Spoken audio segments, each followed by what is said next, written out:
ভারতপন্থী পাকিস্তানপন্থী রাজনীতির ঠাঁই হবে না।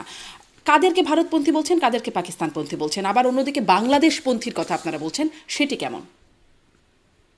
মানে বাংলাদেশের যে দল, মানে পররাষ্ট্রনীতি ওভারঅল, এটাতে সবসময় একটা হস্তক্ষেপ ছিল। আমরা পাকিস্তানের বিরুদ্ধে এখানে মুক্তিযুদ্ধ করেছি, তখন আমরা স্লোগান দিয়েছিলাম যে পিন্ডি না ঢাকা, ঢাকা ঢাকা, এটা দিয়েছি। কিন্তু পরবর্তীতে দেশ স্বাধীন হওয়ার পরে আমরা দিল্লির একটা নিয়ন্ত্রণের মধ্যে পড়ে গেছি। তারা নানাভাবে এখানে হস্তক্ষেপ করেছে, নানাভাবে আমাদের সাথে ইনজাস্টিস করেছে, বাণিজ্যিক ইনজাস্টিস, পানির হিসাব দেওয়া নিয়ে, বর্ডার কিলিং, অনেক কিছু করেছে। কিন্তু সর্বশেষ এই 2007-8 সালের পরের থেকে, এটা আপনি যদি প্রণব মুখার্জির বইও পড়েন, কোয়ালিশন ইয়ার্স, সেখানে তিনি প্রকাশ্যে বলছেন যে কিভাবে তিনি ওই নির্বাচনে হস্তক্ষেপ করেছিলেন এবং নির্বাচনের রেজাল্টটাকে আওয়ামী লীগের পক্ষে আনার চেষ্টা করেছিলেন। আচ্ছা, এবার তার মানে হচ্ছে যে আপনি মানে এবার আপনি দিল্লির খপ্পরে পড়েছেন গত 53 বছর ধরে। এই দেশ স্বাধীন হওয়ার পরে, বিশেষত 2007-8 সালের পর থেকে এটা ব্যাপকভাবে পড়েছেন। এবং 111-এর যে -2 ইত্যাদি কথা চলছিল, আমেরিকান ব্লক এখানে ঢুকে যাচ্ছিল, তখন কিন্তু ইন্ডিয়া এখানে ইন্টারভেন করে, এবং ইন্ডিয়া ইন্টারভেন করে আমেরিকাকে বলার চেষ্টা করে যে বাংলাদেশের ব্যাপারে আমি যেটা, আমার দৃষ্টিভঙ্গি হতে হবে তোমার দৃষ্টিভঙ্গি, এটা তারা আমেরিকাকে বলতে সক্ষম হয়।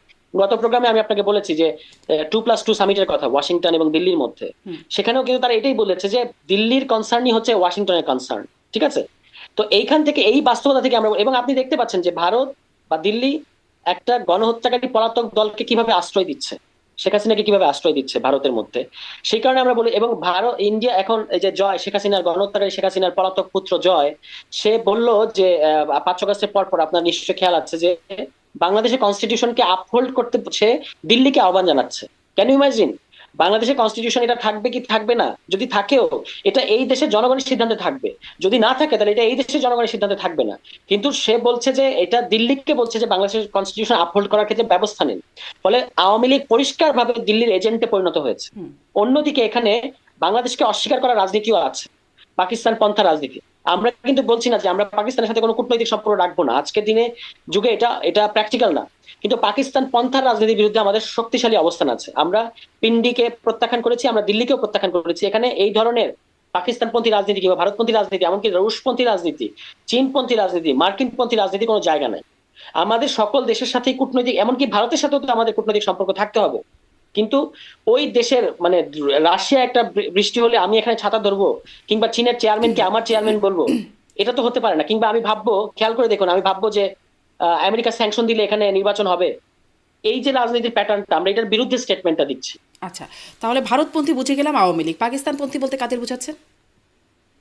পাকিস্তানপন্থী যে কোনো রাজনৈতিক দল, তারা যদি বলে যে তারা এখন মানে ইনিয়ে বিনিয়েও যদি বলার চেষ্টা করে যে তারা ওই বাংলাদেশেরটা আসলে হওয়াটা একটা ভুল ছিল, যদি এটা তারা বলার চেষ্টা করে, তাহলে আমাদের তাদের বিরুদ্ধেই যাবে। স্পেসিফিক ভাবে আমরা কোনো দলকে এখানে ইন্ডিকেট না করলেও একটা ইডিওলজিকে এখানে ইন্ডিকেট করছি যে হুএভার ইউ মে বি, আপনি যেই হন, আপনি যদি বলেন যে পাকিস্তান হয়েছিল, এটাই ছিল আমাদের, এবং আমাদের সুযোগ পেলে আবার বাংলাদেশটাকে পাকিস্তান বানাতে হবে, এই ধরনের রাজনীতির কথা যদি কেউ বলার চেষ্টা করে প্রকাশ্যে অপ্রকাশ্যে, এই নিয়ে বিনিয়ে, আমরা সেটার বিরুদ্ধে আমরা বলছি যে এটা এটা কোনোভাবে আমাদের সমর্থন পাবে না।